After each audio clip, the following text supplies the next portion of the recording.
Good afternoon. This is Robert Cornicelli, National President for Veterans for America First and Veterans for Trump. We have a very special guest on today, Bill Eigel. He's running for governor of Missouri. Welcome, Bill. Well, thanks for having me, Robert. It's a pleasure to be here. Hey, I have to say, I have your Ballotpedia up right here, and it's very impressive. It's very impressive what you've done and what you're doing, especially for the America First movement. You're a veteran. You served 7, 8 years as a 7, 8, Just almost 8 years. Almost 8 years. You were a captain in the Air Force. That means a lot to us because, as you know, veterans are not getting their fair share. Yeah. We have the worst health care. We have the homeless population in the veteran community continues to go up. When they talk about the suicide rates, they claim 22 a day, but I always say that's the successful ones, if you want to use that word. It's not the ones who've attempted it. Yeah. So we need more veterans in high office. We need people who really care about getting veterans off the street. 1.5 million veterans are at or below the poverty level, and we're importing people into this country. So I want to thank you for running. Why don't you just tell us a little bit about yourself and why you're doing this, why this means so much to you? Yeah, absolutely. And again, thank you for having me here. I'm actually part of 4 generations of my family that served in the military. My father was a cook in the U.S. Army back in World War II. My father was a pilot in the Air Force during the Vietnam War.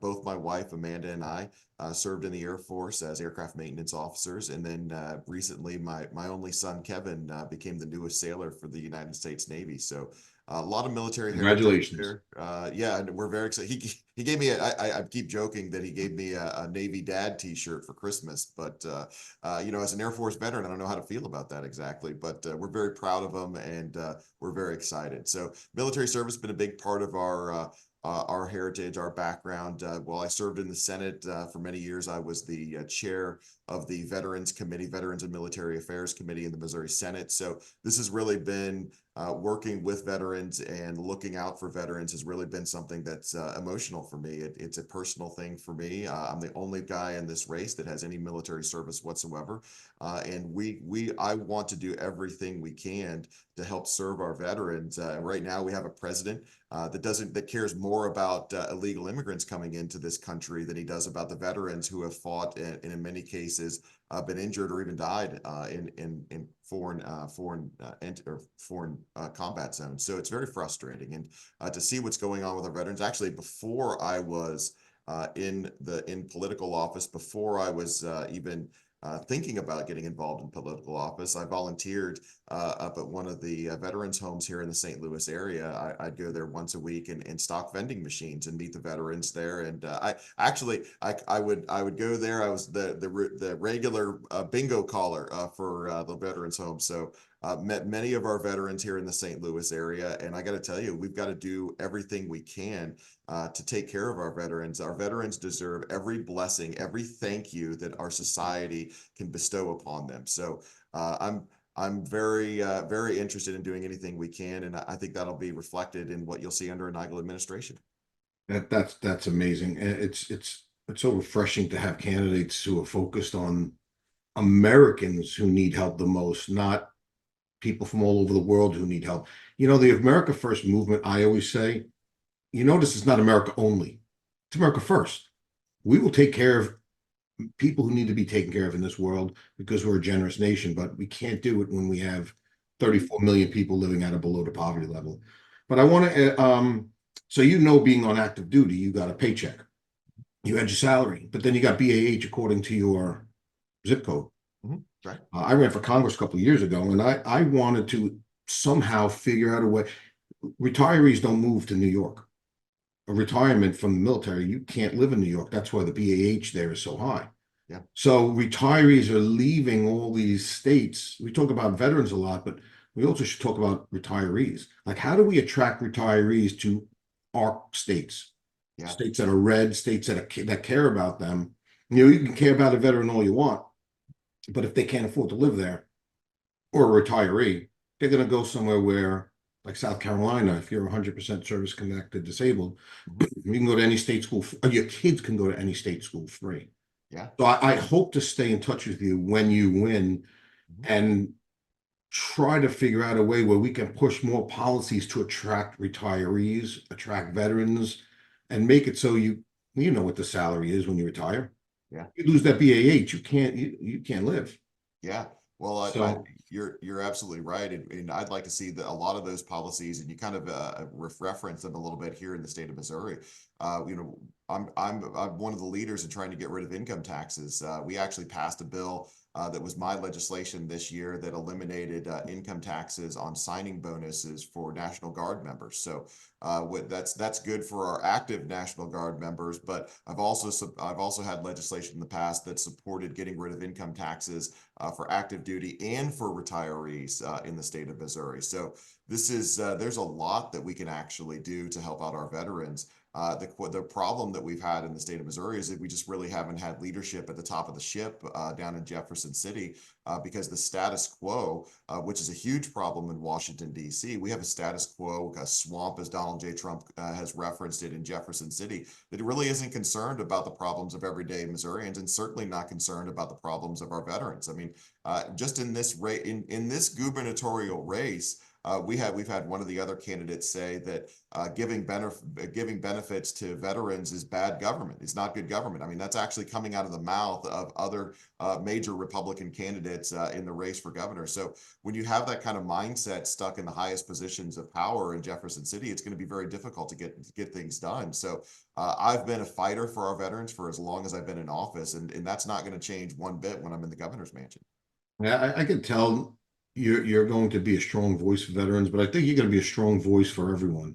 Mm, You seem like the type guy, and we served in the military. yeah, I was an infantry officer. I yeah, didn't care what the color or gender was of the person on my right or left. I just cared if they could shoot that way. yeah. You just That's, don't we were care. all green. We were Yeah. all green. If you can shoot that way, who cares? And you're like that. I Yes. can tell. Yep. You're not going to put any demographic, whether it's veteran or above everyone else, but you're going to give. I feel you're going to give people what they deserve, like veterans, and that's great. Um, what else? Tell us your big plans for that great state. Yeah, so the biggest thing that a lot of folks are talking about, and this is going to be a benefit for every veteran in the state, is getting rid of personal property tax. You know, Missouri is one of the few states in the union where you not only have to pay a property tax on your house, but you have to pay a property tax on every car that you own every December 1st. So it's a very high tax, and it really hammers folks going into the holiday season. So one of the biggest planks in my platform is getting rid of this personal property tax. And when we're done with personal property tax, we're going to start going after the income tax in the state. I mean, you mentioned attracting retirees and folks to want to come to your state. Well, the big difference between Missouri and a lot of the other big red states that are prospering is the fact that they don't have an income tax that punishes folks for earning, for saving, for producing. So we have got a government that's bigger than it's ever been before in Jefferson City. So we're going to cut the size of that down. And when we do, we're going to be able to create an economic environment that's good for everybody. And it's going to attract folks. You know, we already have some major military installations in Missouri, Whiteman Air Force Base, home of the B-2. That was actually my final assignment in the Air Force. Well, In fact, a fun fact for my wife and I is that every single B-2 in the United States inventory was managed for maintenance by either my wife or myself at one time or another back in 2004, 2005. So wow. we have Fort Leonard Wood is for the I was Army. there.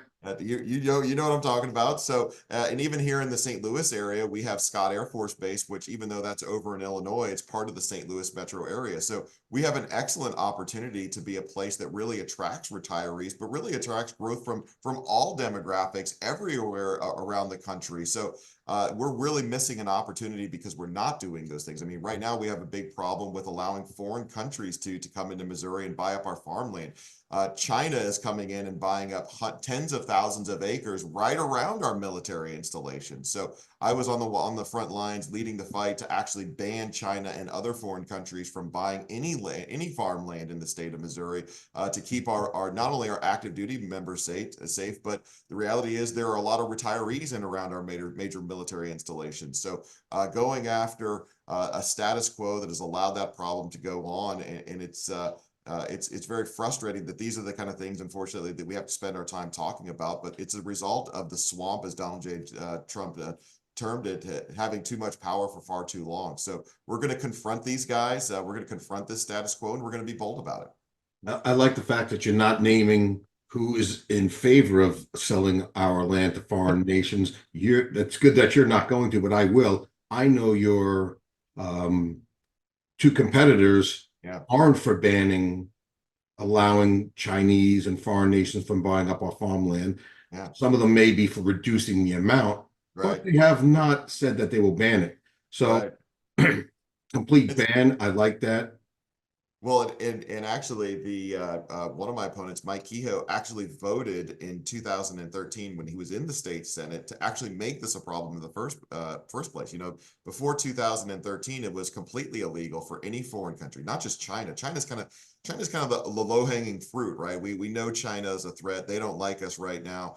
They have not liked us for almost a generation. But it's any foreign country. There are bad actors in every foreign country on the planet right now. So in 2013, Mike Kehoe, Mike Parson, our current governor, who was also in the state senate at the time, actually voted to allow for more than 250,000 acres to be sold to foreign entities overseas, and then overrode the veto of the governor at the time to ensure that it happened. So here we've been dealing with this problem ever since. And even though I actually got a bill out of the Senate this year that included language that would have prohibited these sales within 500 miles of any military installation, which covers every area of the state. I was thinking about making it 50,000 miles of any military installation in the state of Missouri.